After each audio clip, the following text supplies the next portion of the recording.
A month before Ben and I were supposed to get engaged, Sarah came back to the country. Ben forgot that we had planned to go look at wedding dresses and rings that day. Instead, he went to the airport to get Sarah and even organized a dinner to welcome her back. I stayed at home waiting from morning until the afternoon. The only thing I got was a picture someone posted in a group chat, one of Ben's friends. In the photo, Sarah was holding flowers and smiling, surrounded by everyone. My fiancé had his arm around her, leaning his head towards her like they were a couple. In that picture, Sarah and Ben looked perfect together.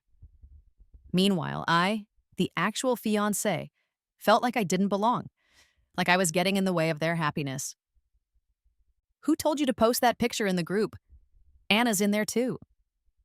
Oh no, I'll delete it right now. Ben's friend realized his mistake and took the photo down, but I had already figured out where Ben was just by looking at the decorations in the background. I went outside, got a taxi, and told the driver the address. As the car moved, a thought hit me. I felt like a wife going to catch her husband cheating with another woman. Before I could really think about it, I was standing outside the private room. Through the glass door, I could see everyone having fun inside. Sarah had lost a game and was being encouraged to drink a toast with one of the says. As I thought, she was pushed towards Ben. Both of them were blushing, but smiling. Just as Ben was about to drink, I opened the door. Ben? The music stopped.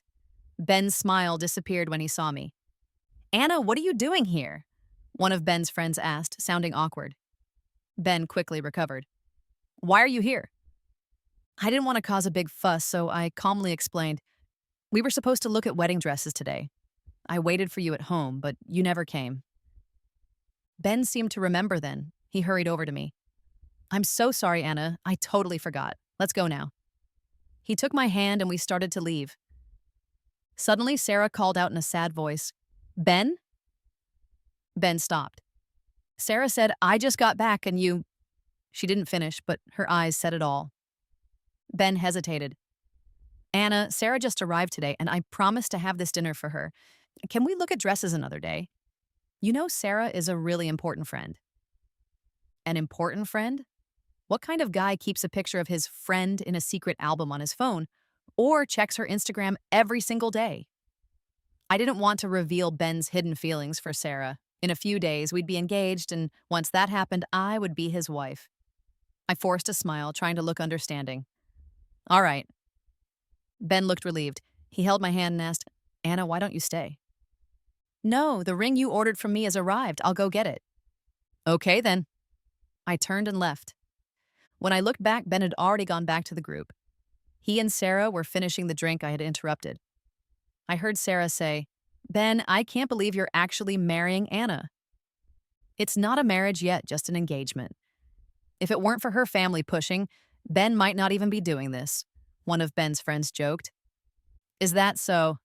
Phoenix looked at Ben. Ben just smiled and didn't say anything. Another friend said, good thing Anna didn't stay. How could we have any fun? Sarah said, don't talk about Anna like that. I think she's nice, quiet, and obedient. Quiet is one way to say it. Boring is another. Ben, are you sure you won't regret marrying her? What does it matter if I regret it or not? That was Ben's answer. I knew that if I were there, Ben wouldn't have answered like that. But he was with Sarah and his friends, people who had known him forever and knew how he really felt. He might like me, but with Sarah around, his feelings for me would always be second. I had known this from the start. Still, hearing Ben's answer hurt. Ben and I had known each other since we were in high school. I had just transferred to a new school and was pretty shy, so I didn't have many friends. Ben was the class leader and always looked out for me. Because he was kind to me, I naturally got closer to him. But I knew Ben liked Sarah. Sarah was our classmate. She was lively and friendly, but also kind and graceful, like a mix of red and white roses. She could easily get along with the boys, but she also knew how to keep them at a distance, staying a bit mysterious. This made her super popular, and Ben was no exception. In our last year, Ben and Sarah started dating, but it wasn't easy. The biggest problem was their future plans. Sarah wanted to study art in another country, while Ben's family wanted him to go to business school here and eventually take over the family business. They argued about this many times, and in the end, Sarah went abroad. Before she left, Sarah hugged Ben and cried, showing both strength and sadness. Ben, forgive me for being selfish. I can't stop my journey for you, but my heart will always be yours. Ben was really moved. Mine too. After that, Sarah and Ben seemed to just be friends. They stayed in touch, with Sarah sharing her life abroad and Ben liking her pictures. Through all of this, I was just watching. It wasn't until our second year of college, when Sarah posted a picture with her new boyfriend on Instagram, that things changed. Ben and I had chosen the same major, and our families had business connections. At a family get-together, Ben's mother joked, "Look at these two. They've known each other for so long that they're such a good match." Ben and I looked at each other. I looked away first, smiling a little, while Ben seemed to be thinking hard. After dinner, Ben suddenly said, "Anna, why don't we try dating?"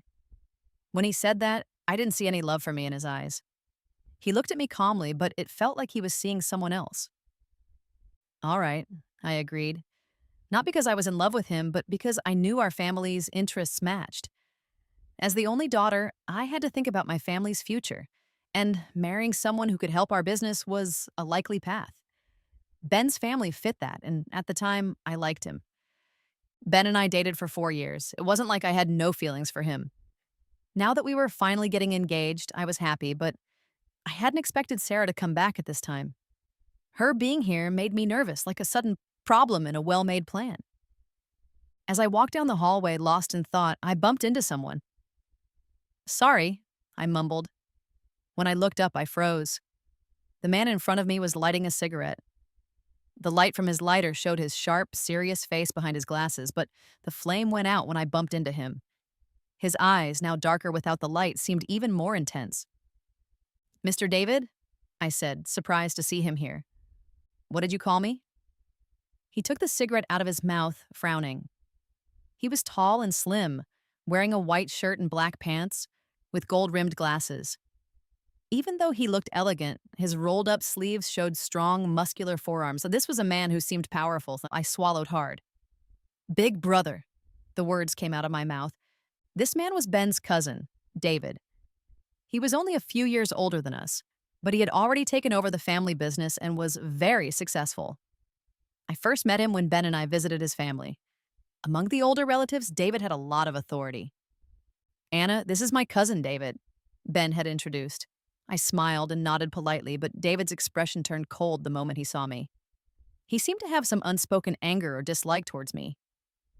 "Anna," he said my name, making me feel nervous. "Yes," I replied, confused but polite. "Nice name," David said with a cold laugh. He accepted the tea I offered, but didn't drink it, instead giving Ben a look that seemed to mean something. Later, I asked Ben if his cousin didn't like me. Ben shrugged it off. "No, that's just how he is. He may seem gentle, but we're all a bit scared of him." And I was scared too. After that, I never saw David again, until now. David asked, "What are you doing here?" I couldn't tell him I was here to confront Ben, who had left me alone to celebrate his ex's return. "I'm meeting a friend," I lied. David raised an eyebrow. "Leaving already?" "Yes."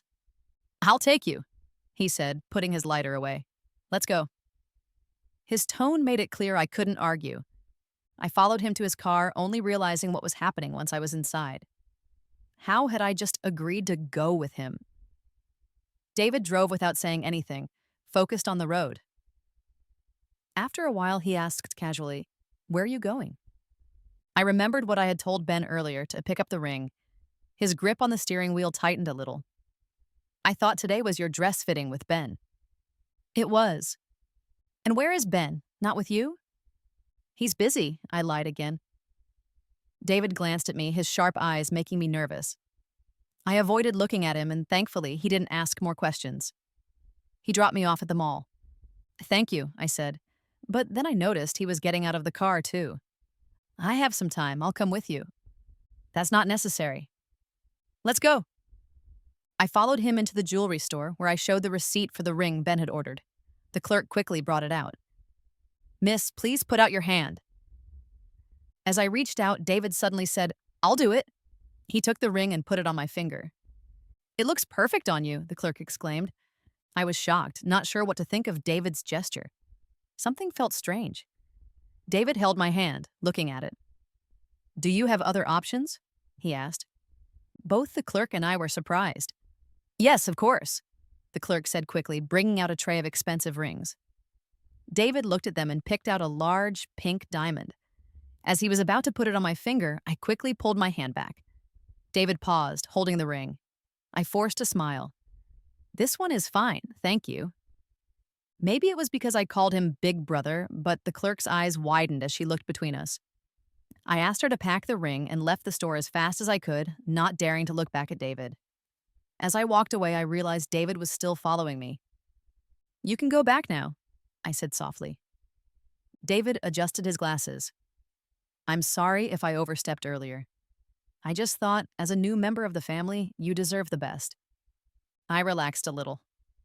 "Thank you, but what Ben gave me is enough." David didn't respond. When I looked up, I realized we were outside the bridal shop. The staff recognized me and eagerly brought me inside. "Miss Anna, the dresses you picked out have arrived. Since you're here, why not try them on?" I glanced at David, who followed us in without hesitation. Why was he coming in? He wasn't the groom. The staff, maybe misunderstanding, thought David was my fiancé. "Since you're here, why not try them on?" David said, meeting my questioning look. "I've been to a few bridal shows. Trust me, my taste is better than Ben's." I didn't know how to respond. The staff led me into the dressing room, and when I saw all the wedding dresses, I couldn't help but feel excited. I was about to try on the dress I would wear to marry the man I loved. When I put on the dress and looked in the mirror, I felt a rush of emotion. But then, I noticed David's reflection behind me. He was watching me, his expression hard to read. The light reflected off his glasses, hiding his eyes, but I could see a small smile on his lips. I quickly looked away. "I'm done. I'll change now." Back in the dressing room, I struggled with the zipper, which had gotten stuck and caught my hair. The staff had left to give us privacy, but now their absence was inconvenient. After a few minutes of silence, I looked out. David was still there. "What's wrong?" I blushed. "The zipper. It's stuck." David stepped closer, his shadow covering me. "Let me help. Where is it?" "On the back." He pulled the curtain aside, and I turned around, feeling his fingers brush against my skin as he worked on the zipper. The dressing room had a mirror, and I tried not to look, but my eyes kept going back to it. In the reflection, I saw David focused on the task, his long lashes casting shadows under the light. He looked gentle, very different from the cold man I had bumped into earlier. "Done," he said. When he looked up, our eyes met in the mirror. The air between us felt heavy with unspoken tension. I quickly looked away. "Thank you. Let's go." As I tried to leave, David grabbed my arm. "You're here alone, trying on dresses and picking out rings. Where's Ben?" "I told you, he's busy." David frowned. "What could be more important than you?" His words felt like a punch. David continued, "Ben's my cousin. I've known him since he was a child. I know how he thinks. There's another woman who means more to him than you. If he's leaving you alone today, he might just leave you at the altar tomorrow." "That won't happen," I interrupted, meeting his gaze. "Ben wouldn't do that to me. He knows what's at stake." David's expression darkened. I pulled my arm free. "Thank you for today. You can leave now. I need to change." David left, and I could tell he was upset, probably because Ben was being irresponsible, letting his fiancée handle the wedding preparations alone. But maybe this was for the best. Maybe David would talk some sense into Ben and make sure our engagement went smoothly. David went above and beyond, driving me all the way home. I wanted to be nice and invited him in for tea, but he refused coldly. "No need." When I got home, I found that Ben still hadn't returned. I sent him a message letting him know I had tried on the wedding dress and picked up the ring. I waited a few minutes, but there was no reply. That night, I woke up from a restless sleep. The house was quiet, and so was my phone. When I checked it, Ben still hadn't answered my text. Instead, he had posted on Instagram, "Welcome back." The photo attached was the one that had been deleted from the group chat earlier. Instantly, all my sleepiness disappeared. For some reason, David's words from earlier in the dressing room echoed in my mind. "There's another woman who means more to him than you. If he's leaving you alone today, he might just leave you at the altar tomorrow. At the time, I had argued against him with such confidence, but now seeing Ben's Instagram post, I suddenly felt all that confidence drain away. My worries weren't unfounded. As the engagement date got closer, there were many details to finalize, but Ben started coming home late and leaving early. Out of 5 calls I made to him, 3 times he was with Sarah. His explanation was always the same. Things have changed a lot here. Sarah just got back, so I've been showing her around. It's not just me and her, other friends are there too. This showing her around went on for a week. One day, while I was going over the guest list for the engagement party with Ben's mother, David showed up again. One of the older relatives asked, "Where's Ben?" Ben's mother replied, "Ben's busy today. He can't make it." The elder frowned and scolded, "Why is the groom always absent during wedding preparations?" Ben's mother looked embarrassed and signaled for me to call Ben. His phone was off.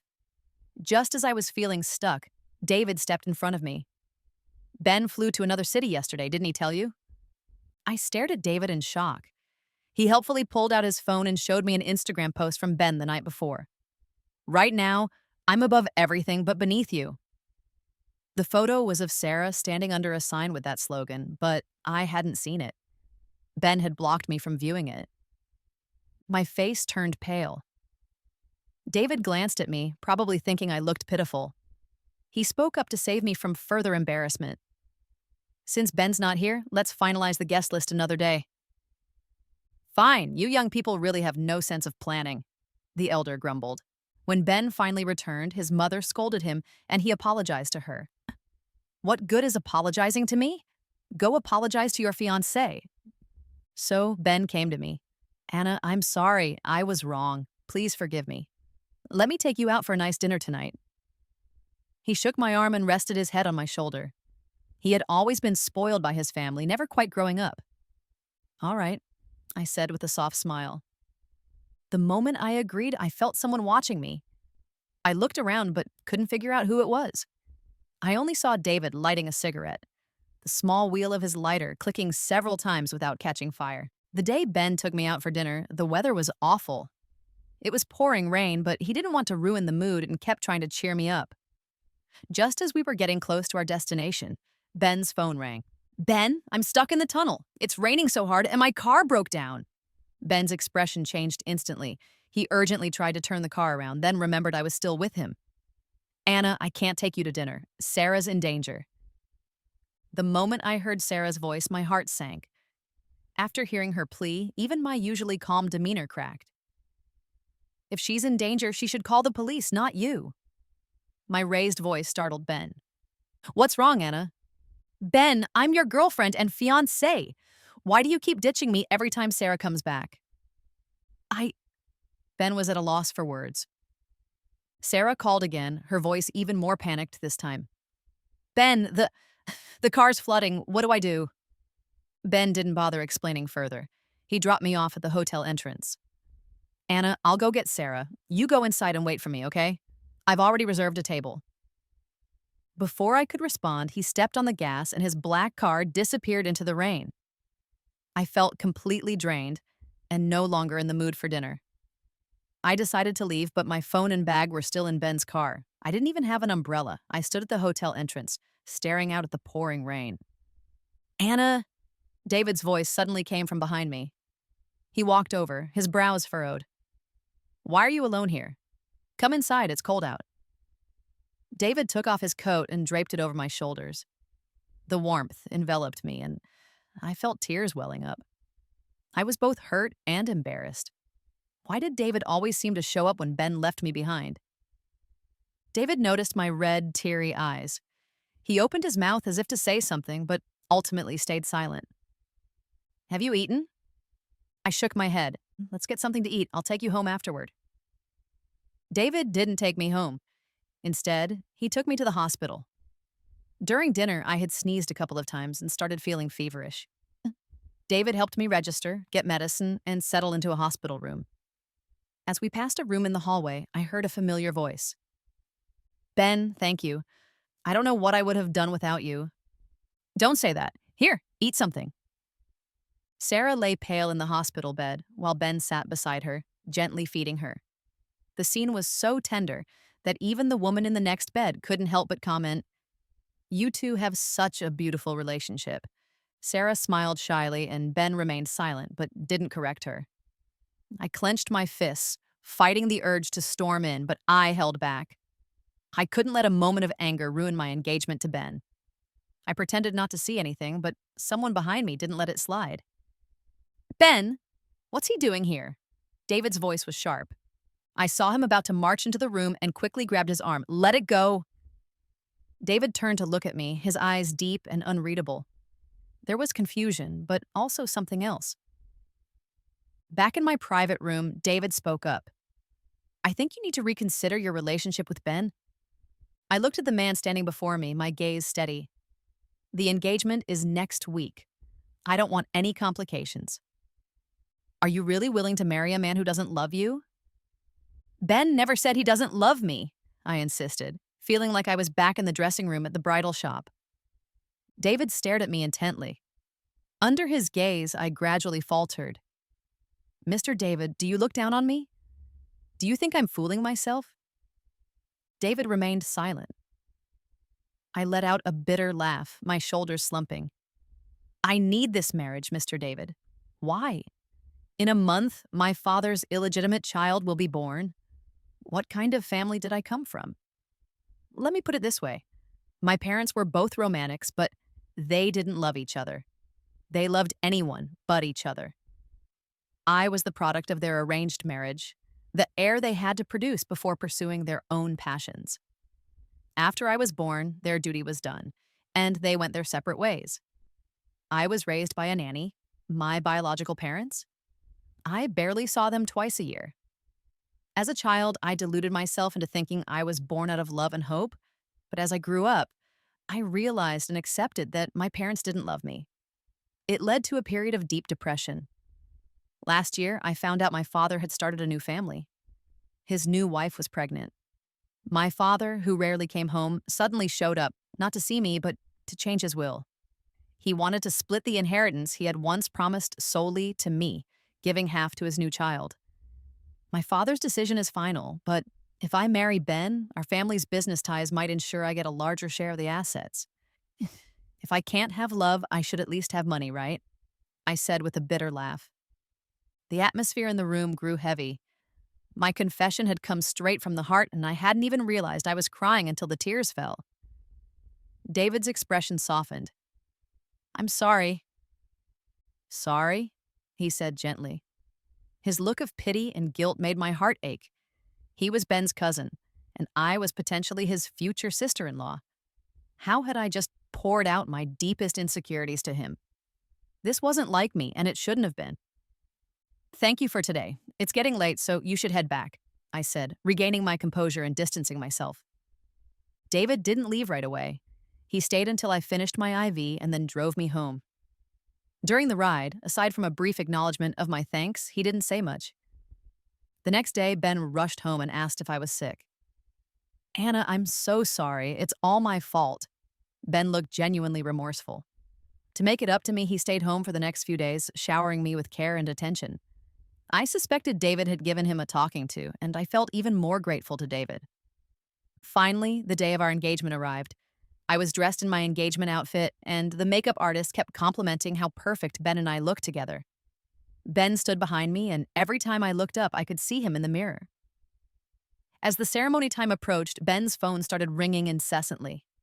I watched him hang up repeatedly, his expression shifting from calm to anxious. I knew who it was. As long as Ben didn't leave the engagement party, I could pretend nothing was wrong. But then the unexpected happened. Sarah showed up. She stood behind Ben, her beautiful eyes filled with tears. Ben took her hand and led her to me. "Anna, I can't go through with the engagement today." Ben looked at me with that same guilty expression. The elders and guests in the room were stunned. "Ben, don't do this. Let's talk after the engagement, okay?" I pleaded, my voice trembling. The elders and guests were already here. Even if he had doubts, today wasn't the day to back out. I hated this, but more than that, I was terrified. My father's scrutinizing gaze made me feel like I was on fire. If the engagement fell through, I had no doubt he would rewrite his will immediately. I reached for Ben's hand, trying to hold on. Ben's face showed conflict, but then Sarah's tender voice called out, "Ben!" And it seemed to snap him out of it. "I'm sorry, but the person I love most is still Sarah." As soon as he said it, his mother slapped him. She scolded him for treating the engagement like a joke. With both families and guests present, his backing out now would only bring shame. "Mom, let's just treat today as a regular party. We can compensate Anna's family with more business deals," Ben said. He sounded remorseful, but his words cut deep. My parents, though usually distant, now wore cold expressions, watching to see how this would play out. Ben's mother, who had always liked me as her future daughter-in-law, was furious that Ben was the one causing trouble. She scolded him relentlessly, even bringing Sarah into it. This seemed to push Ben over the edge. "Fine, I'm not going through with this engagement. I don't want to marry Anna." His words were impulsive, and he immediately regretted them. "Anna, that's not what I meant." But in the midst of the chaos, I finally understood one thing. Some things just can't be forced. I had been carefully maintaining a facade of peace, but it was like a compound. Any disturbance would ripple through it. I slumped into a chair, feeling defeated, but then a familiar, steady voice cut through the noise. "If my brother doesn't want to marry her, then I will." Silence, dead silence. Shock, disbelief. David stepped forward and took my hand and said firmly, "Anna, marry me."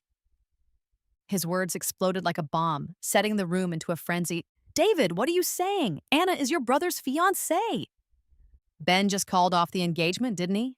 David said with a light laugh. Ben tried to protest. "I didn't." "You didn't what?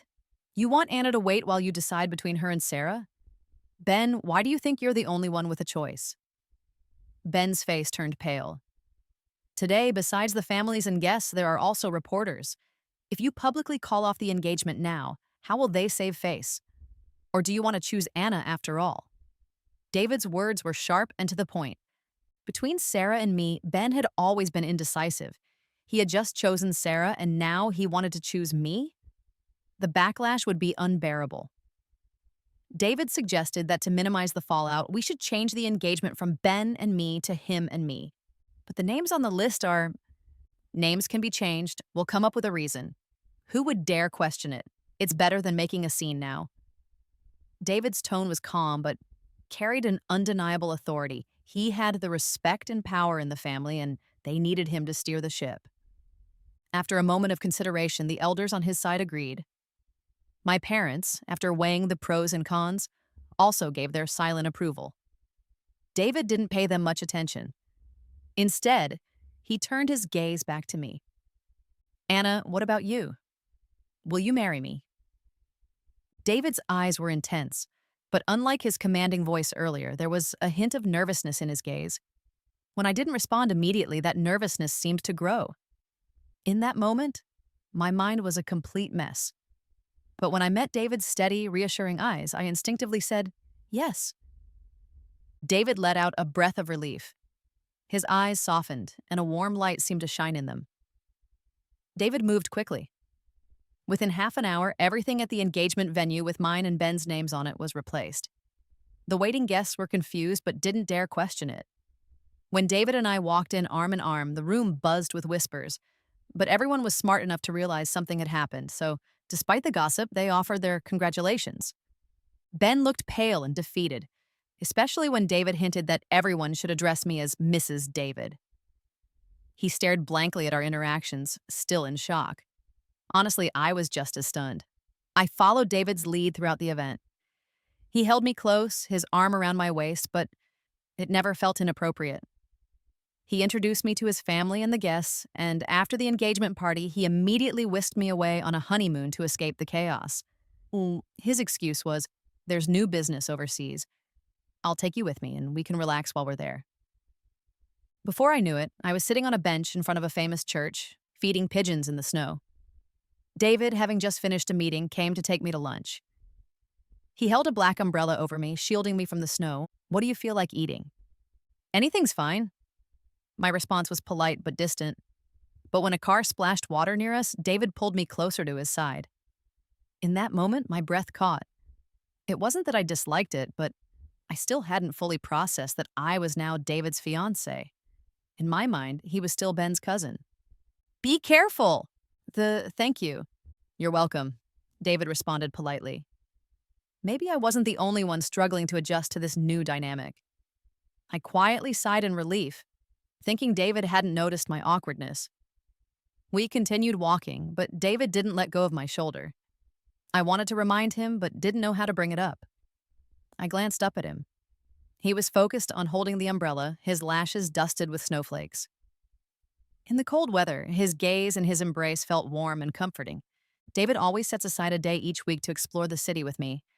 He tells me about the history of the city and shares stories about his own experiences and life in this country. The noodles at this restaurant aren't great. I once complained, but it didn't help. Then why did you order them for me? I wanted you to try them too, to see just how bad they are. David tells me these awkward moments of his with such seriousness. He has a refined, elegant appearance, and his demeanor is quiet and distant. He doesn't seem like the kind of person who holds petty grudges. That's why there's a strange contrast when he describes these events. I couldn't help but laugh. It is a bit awful. It felt like we both acknowledged the same thing. David's eyes also held a hint of a smile.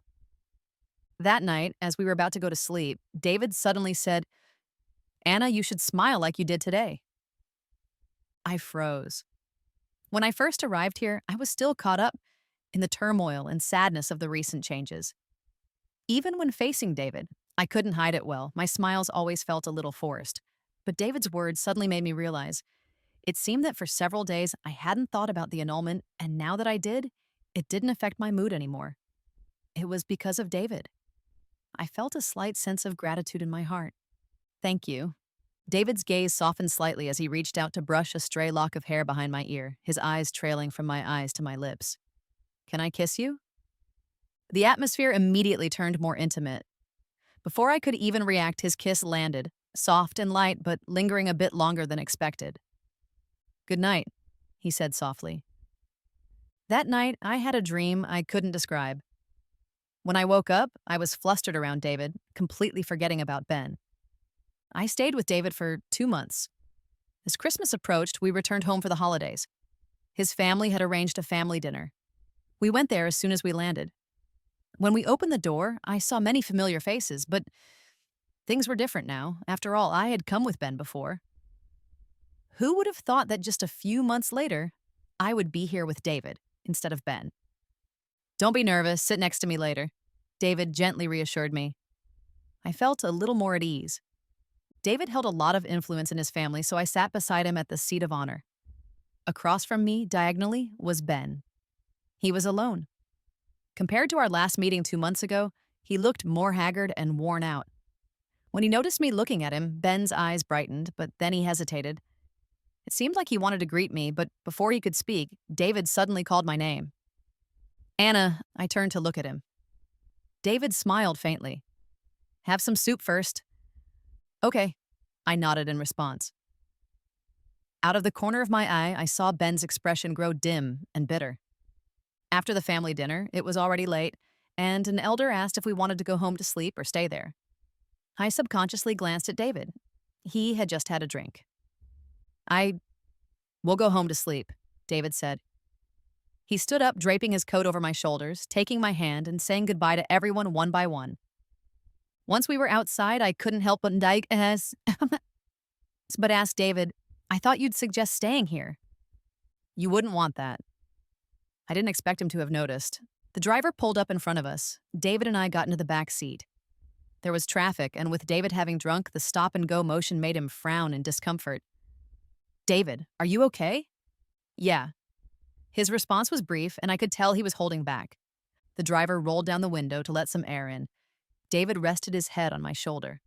I reached up to massage his temples. David seemed to freeze for a moment. Are you not feeling well? No. That was a relief. I exhaled in relief as I continued massaging. I suddenly realized that I had been worried and caring for David just now. When we got home, David seemed to have recovered. I finished washing up and came out, only to find David standing by the window, gazing into the distance. What are you looking at? I couldn't help but ask. David snapped back to reality and looked at me. Nothing. The light by the window was dim.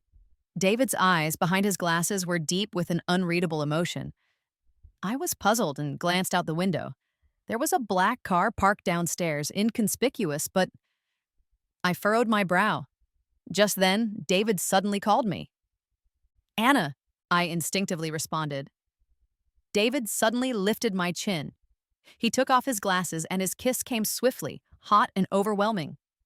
I was forced back against the windowsill.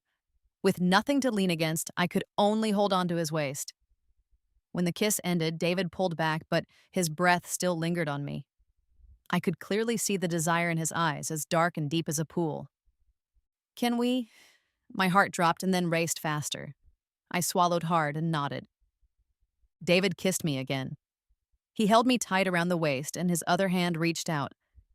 The curtains were drawn. Afterward, there were more family gatherings and meetings. David was too busy to accompany me, so he handed me a black card. Sorry I can't go shopping with you. If you want something, just use this card. God knows how much is on this. His guilty look made my heart race. I blushed and waved it off. It wasn't a big deal that he couldn't go shopping with me. He didn't need to feel so guilty. It's fine, I can go alone. In the end, David still pressed the card into my hand. Buy more, you won't be able to spend it all anyway. I wandered around the mall, but I really didn't know what to buy. Finally, I ended up in a jewelry store and bought a pair of cufflinks. When I got home, I surprisingly ran into Ben downstairs. Anna, he said, looking tired and disheveled. When he saw me, his eyes lit up. I've been waiting for you for a long time. I want to talk to you. There's no need. I don't think we have anything to talk about, I responded coldly to Ben and started heading toward the door. Ben stopped me. Just 10 minutes? Can you spare that? I haven't properly apologized. It wasn't necessary, really, but Ben looked at me with pleading eyes. We had been in a relationship for 4 years. Though our engagement had broken off, we never had a proper and dignified farewell. I sighed. A few minutes later, I sat with Ben in a cafe by my house. Ben looked uneasy, hesitant to speak. After a long pause, he finally asked, How are you and David doing? We're good, I nodded. That was the truth, but for some reason, Ben's expression darkened even further. He said, Actually, after the engagement party, I wanted to find you, but my brother took you abroad and I couldn't find you. I thought a lot about things these past few days. Ben rambled on. For some reason, it reminded me of the time when we were dating. I still remember when you proposed to me. Ben, I interrupted his trip down memory lane, furrowing my brows. What exactly are you trying to say now? Are you saying you regret it? Ben fell silent. I bluntly exposed his feelings, my gaze cold as I stared at him. Back then, you called off the engagement and chose Sarah. Now you act like this. What do you think of me? And what do you think of Sarah? Do you think the world revolves around you? People always regret their wrong choices only after they've made them. Back then, Ben had considered me the wrong choice. Now that he regretted it, he saw Sarah as the wrong choice. But I was never an option to be fixed, there waiting for Ben to change his mind. Ben fell silent. The coldness in my eyes felt like a sharp knife, slowly stripping him of his dignity. Ben mumbled, his face pale and ugly. 10 minutes hadn't even passed, and I was already standing up. Ben, I'm David's fiancé now. Your apology just adds to my troubles. I don't want David to misunderstand. Please don't come looking for me again. I turned and left. Ben suddenly called out to stop me. What if I told you all of this was planned by David? Anna, I never thought about calling off the engagement. It was David who came to see me the day before we got engaged. I turned around stunned. Ben continued. If you don't believe me, you can check the drawer in his study. He's been plotting against you for a long time. He's no good. I returned home uneasy. There was a pair of shoes by the entrance. It was David. He was back. Sure enough, the next moment, I heard his voice at the top of the stairs. Anna? I looked up and saw David's eyes softening as he glanced at me. He slowly walked down the stairs, his fresh yet gentle aura quickly affecting me. "You're back." I nodded. David asked me what I bought. I was a little out of sorts, but still answered his questions. "Then take a rest for a while. We'll go out for dinner tonight," David said. He had to go back to his study to handle some things. "I'll go with you." I reached out to grab David's arm. He looked at me, surprised. I stammered, I'm not tired. I don't have anything to do." My lie was clumsy, and I was afraid David would catch on. After all, I had never been to his study before, but unexpectedly, David agreed. "Okay." To keep me from getting bored, David started a movie for me. In the middle of it, he went out to take a call. During the long few minutes of waiting, I watched David talking on the phone through the slightly ajar door. It seemed like this call wasn't going to end soon, so I shifted my gaze to David's desk. "If you don't believe me, you can check the drawer in his study." Ben's voice echoed in my ears. I stood up. It was silence, doubt, and fear. In the end, I reached out and pulled open the drawer, but the drawer was empty except for a book. "Anna?" David's voice suddenly sounded. I jumped, and the book in my hand fell, a yellowed old postcard fluttering out. The man in front of me froze, his expression confused as he saw my actions, his gaze growing darker. "What are you looking for?" His look made me feel uneasy, but even more, I felt guilty. I couldn't respond. I was doubting my fiancé, wondering if he had bad intentions toward me. He was hiding something from me, something about me. I took a deep breath, thinking of 1,000 excuses and reasons to avoid the situation. But there was a voice in my head telling me I shouldn't back away. So, I clenched my fist and looked David straight in the eye. I need to ask you something." David froze. "I met Ben this morning. He said some things to me." "David, I want to know, is Ben calling off the engagement related to you?" Maybe he didn't expect me to be so direct this time. David was the one who fell silent. "Don't lie to me or I'll never forgive you." I made a firm statement. David lowered his gaze, his glasses and long lashes hiding his thoughts. Finally, I heard David's voice. "Yes." My heart sank with a heavy thud. The word hit me like a blow to the head. "Why?" I was a little dazed, instinctively furrowing my brows. Did David want to break me and Ben apart? That's right. The first time I met him, he clearly showed his indifference and dislike for me. In the following meetings, he repeatedly hinted that I should break up with Ben. In David's mind, he probably never wanted me to be with Ben, unless Ben's words that day were true. "David, I love you." My thoughts were cut off, and the idea that popped into my head wasn't as shocking as David's words. I froze, eyes wide. "Yeah, what did you just say?" David repeated, "I've loved you for a long time. I don't want you to marry Ben." A long time. The first time we met, it was when Ben brought me home. At that time, everyone assumed I was Ben's future wife, so David started loving me back then. "You're crazy. I was going to be your future sister-in-law." "But you never became his fiancé, did you?" David countered. He raised his eyes to look at me, the light behind his glasses dark and deep, and I could even sense a coldness in his gaze. This was probably the real David. I felt a chill. Anna, actually?" David stepped closer to me. I took a step back. He noticed my retreat, and his expression grew ominous. I'm confused, David. I need some time to calm down," I stammered, pulling away from David. David quickly grabbed my arm. I flinched. "How long?" David asked, his gaze showing a hint of vulnerability. My heart was in turmoil. I don't know." I pulled away, whispering. David didn't pressure me. He simply said, "Okay." After that day, he moved out of the master bedroom and started coming home late, leaving early. It was clear he was giving me a lot of time and space. Our interactions suddenly felt like when we first met, but I was already his fiancée. With the new year approaching, there were more occasions we had to attend together.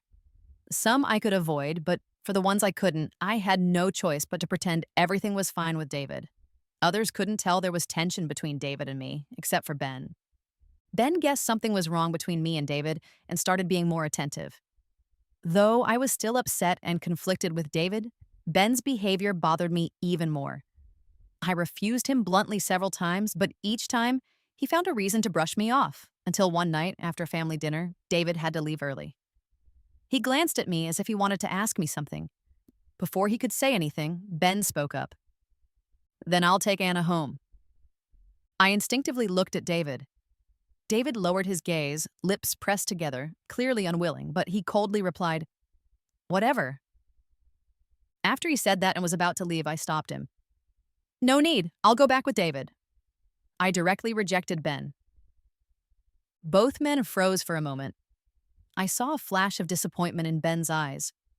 I wasn't interested in exploring it. David didn't object to what I said. I got into the car with him. It was very quiet in the car. We sat on opposite sides, the atmosphere awkward.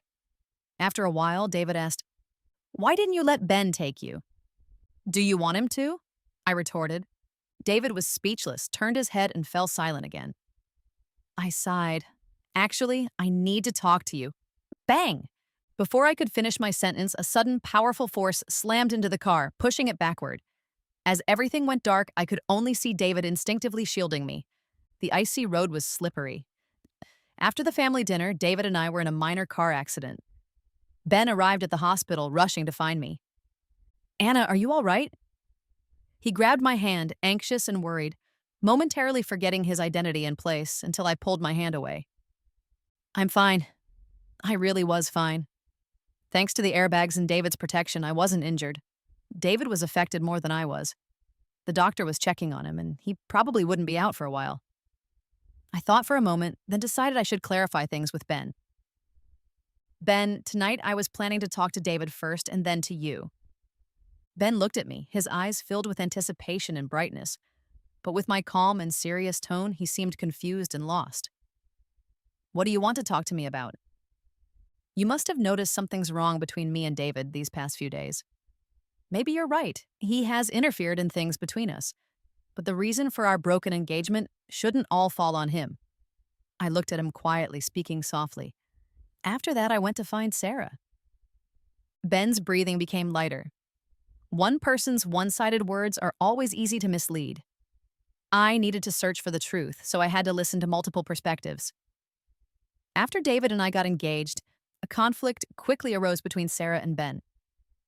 Ben gradually came to understand his own feelings, and Sarah saw through Ben's true nature. So, not long after David and I left the country, they broke up again. Sarah went back to her hometown. To be honest, it wasn't easy to find her. Without Ben, she and I had a calm conversation for the first time. Her attitude towards me carried some emotions I couldn't quite explain, and in the end, she simply said, "Sorry." At this point, there was no need to continue the conversation. When I got back, I thought about a lot of things. Regardless of what role Sarah and David played in all this, the root cause really lay in my relationship with Ben. I actually knew all along that you were paying attention to Sarah. You liked her updates. You took a midnight flight to celebrate her birthday. The things you did for Sarah, I know all of them. As I spoke, Ben's face lost all color. "Then why didn't you ever—" Ben stumbled, asking me, but halfway through he understood. Why had I never said anything? Never argued? It was simply because I didn't like him enough. Because I didn't like him, I felt nothing for his actions. "What about David?" Ben asked. "Do you like David now?" He looked at me with hope. I paused for a moment before replying. "Actually, when I was sitting here just now, my mind was full of him." The light in Ben's eyes faded, little by little. In the end, Ben muttered, "I understand now." He left the hospital in a daze. After a long time, I stood up from the bench, and as I turned around, I saw David standing behind me. I had no idea how long he had been there, or how much of what I just said he had heard. I forced a calm expression as I walked toward him. "Are you okay? What did the doctor say?" David didn't answer. He simply grabbed my hand and led me away. Once we were home, he pinned me against the wall without a word. I was surrounded by David's intense, heated breath. He tangled with me, kissing me until I couldn't speak clearly, but I still had to say, "Wait, David, I need to say something." David paused his movements. I bit my lip. When we were at the hospital, you heard everything, right? I'm not someone good at expressing emotions. I don't know how to love others, and I don't know how to communicate. Yes, the bravest conversation I ever had was probably back in school, when I used to vent my emotions to a random email address, treating it like a trash bin. Because I never received any positive feedback, I sometimes couldn't even tell if my feelings toward others were an emotional transference from my desire for closeness or real affection. But I know my feelings for David are different from my feelings for Ben. I I don't know if this is love, but I can learn, I whispered, not daring to look into David's eyes. David, with force, lifted me and sat me on a bar counter. I was level with him. I had no choice but to gaze into his eyes. David's voice was serious yet gentle. You don't need to learn. Just feel. That's enough. The Cold War between David and me ended then. He showered me with patience and kindness, almost as though he were teaching me how to love. At times, I couldn't handle it and would ask him, how do you know how to do all this? He didn't answer, but instead asked me, do you like it? I do. So, this is what it feels like to be cared for and cherished. I nodded. It seemed David was getting a little bold. Every time I kissed him, he'd make me keep my eyes open, and he would always ask, who am I? He'd only be satisfied when he heard me say his name. David. David, did you fall for me at first sight?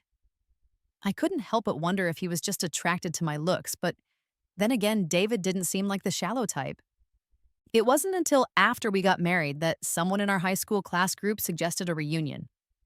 I logged into a social media account I hadn't used in a while, and the moment I saw my profile picture, I felt an overwhelming sense of familiarity. In David's study, there was an old, yellowed postcard tucked inside a book. It had the exact same background as my profile picture.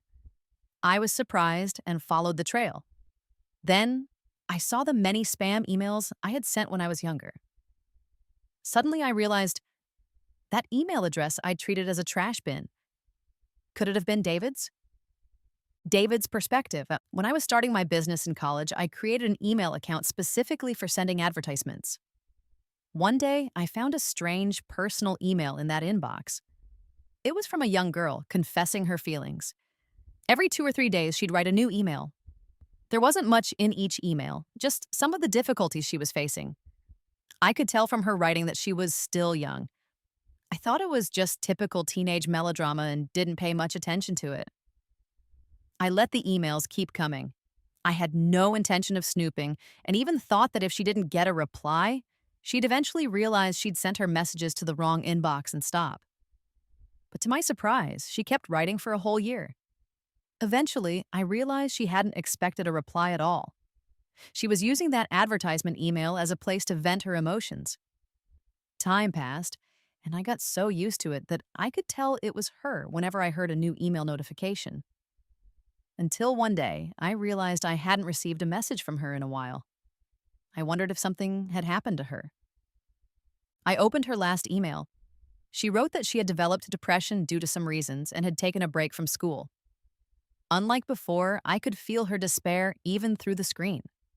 At that moment, I felt a wave of anxiety and concern. I went back and read all her previous emails. I realized that her unhappiness had been due to her family's issues. I regretted not noticing it sooner and not responding with more encouragement.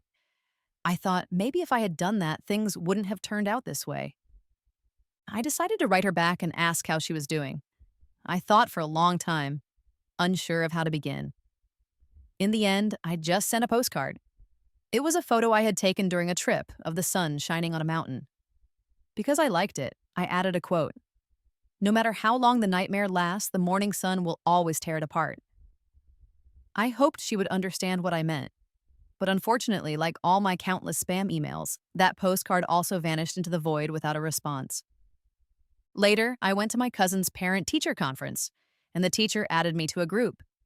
In the midst of introductions, a particular profile picture caught my eye. Ivy, this is the parents group, not the student group. Please have your parents join. Teacher, I can handle my own issues. No need for my parents. I heard a cold, stubborn voice from the corner. It was a face I didn't recognize, aloof yet determined. It suddenly matched the mysterious girl from the emails in my memory. Ben, is that girl in your class? You mean Anna? Oh, yeah, she's a bit odd. Why? Oh, nothing. Just that her family has some ties with mine. Ties? Ben frowned. I didn't know about that. It's from the older generation, never mind. Since she's in your class, can you take care of her for me? Ben just snorted, not answering right away. I had no choice but to promise him that I would buy him his favorite sports car after he went abroad. All right, I got it. Tempted by the allure of the sports car, Ben indeed complied. Anna had stopped emailing me. As I was about to leave the country, I couldn't know how she was doing. So I had to rely on Ben until Ben graduated and I returned to the country. In front of a room full of guests, I saw Ben walk in, holding Anna's hand. Anna, this is my older brother, David. The young girl in my memories, who had once been so cold and distant, had grown up. The sorrow and fragility from her confession emails were nowhere to be seen. My heart sank, and a wave of unexplainable anger washed over me. I knew I shouldn't be angry, but when I saw her with Ben, my heart couldn't help but react. Just like when I couldn't resist caring for and reaching out to Anna back then. Honestly, if Ben treated Anna well, I wouldn't mind at all. I'd rather not see them and just ignore it. But then I found out about Ben's relationship with Sarah. A simple thought surged in my mind. It pushed me to gradually get closer to Anna. But Ben is my cousin. I gave him 3 chances. 3 strikes, and if he still chose Sarah, then he wouldn't deserve Anna. I found Sarah and handed her a plane ticket. Why should I listen to you? If you go back to your country, you might still have a chance with Ben.